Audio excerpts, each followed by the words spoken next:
Hi, boys and girls. Today we're going to continue on reading the one and only Ivan.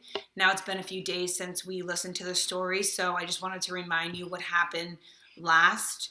They're starting to feel a little bit worried about Stella. Her foot's really been hurting badly. She's kind of laying around in her cage and seems like she's sad and tired. So they're getting a little bit worried about her, and that's how it ends. We're going to start on page 111, and the chapter is called The Promise. My domain gleams with moonlight when I awake to the sound of Stella's calls. Ivan, Stella says in a hoarse whisper. Ivan? I'm here, Stella. I sit up abruptly, and Bob topples off my stomach. I run to a window. I can see Ruby next to Stella, sleeping soundly. Ivan, I want you to promise me something, Stella says. Anything, I say. I've never asked for a promise before because promises are forever, and forever is an unusually long time, especially when you're in a cage. Domain, I correct. Domain, she agrees. I straighten to my full height. I promise, Stella, I say in a voice like my father's. But you haven't even heard what I'm asking yet, she says, and she closes her eyes for a moment. Her great chest shudders. I promise anyway. Stella doesn't say anything for a long time. Never mind, she finally says. I don't know what I was thinking. This pain is making me addled. Ruby stirs. Her trunk moves as if she is reaching for something that isn't there. When I say the words, they surprise me. You want me to take care of Ruby? Stella nods, a small gesture that makes her wince. If she could have a life that's different from mine. She needs a safe place, Ivan, not here, I say. It would be easier to promise to stop eating, to stop breathing, to stop being a gorilla. I promise, Stella, I say. I promise it on my word as a silverback. Knowing. Before Mac, before Bob, even before Ruby, I know that Stella is gone. I know it in the way you know that summer is over and winter is on its way. I just know. Stella once teased me that elephants are superior because they feel more joy and more grief than apes. Your gorilla hearts are made of ice, Ivan, she said, her eyes glittering. Ours are made of fire. Right now, I would give all the yogurt reasons in the world for a heart made of ice. 5 men. Bob heard from a rat, a reliable sort, that they tossed Stella's body into a garbage truck. It took 5 men and a forklift. Comfort. All day, I try to comfort Ruby, but what can I say? That Stella had a good and a happy life? That she lived as she was meant to live? That she died with those who loved her most nearby? At least the last is true.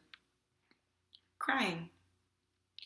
Julia cries all evening, while her father sweeps and mops and dusts and cleans the toilets. When George sees Mac, he runs to him. I can only hear a few of his words. Vet. Should have. Wrong. Mac shrugs. His shoulders droop.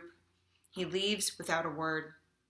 When George wipes fingerprints off my glass, his cheeks are wet.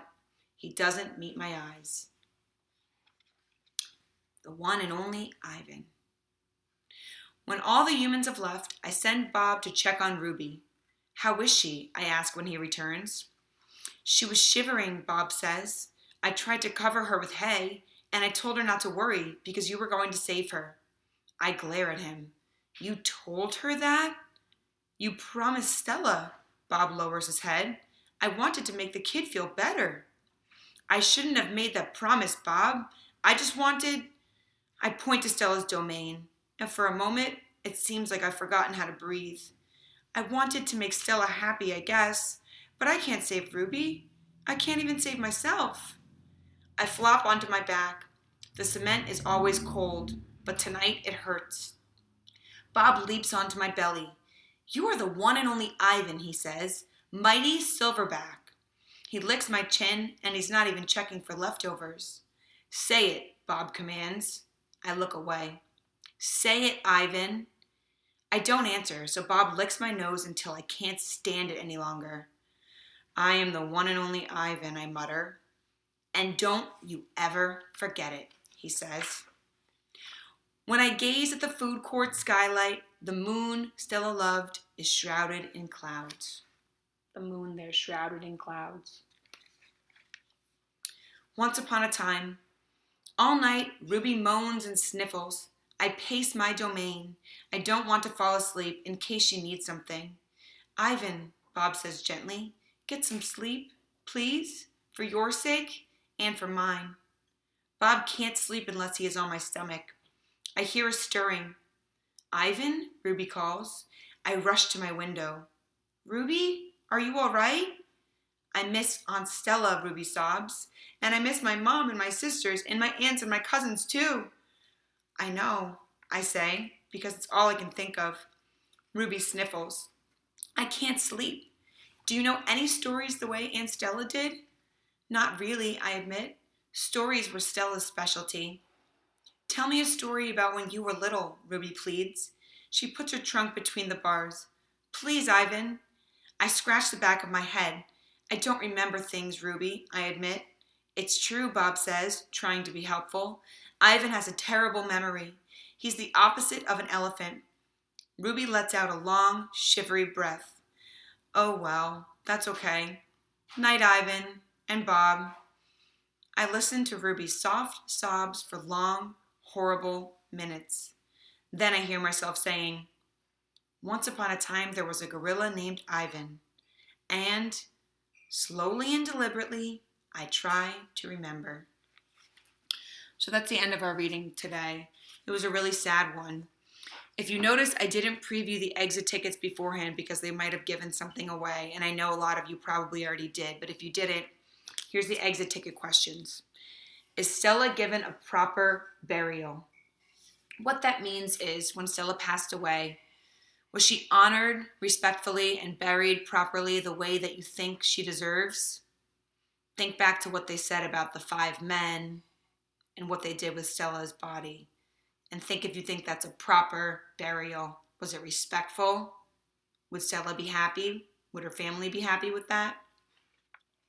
And the second one, what does Bob say that Ivan should do now that Stella is gone? So think about what Bob says Ivan needs to do now that Stella's gone. I know the story is sad today, but it will get better, okay? I hope you guys are enjoying it, and stay tuned for what happens next.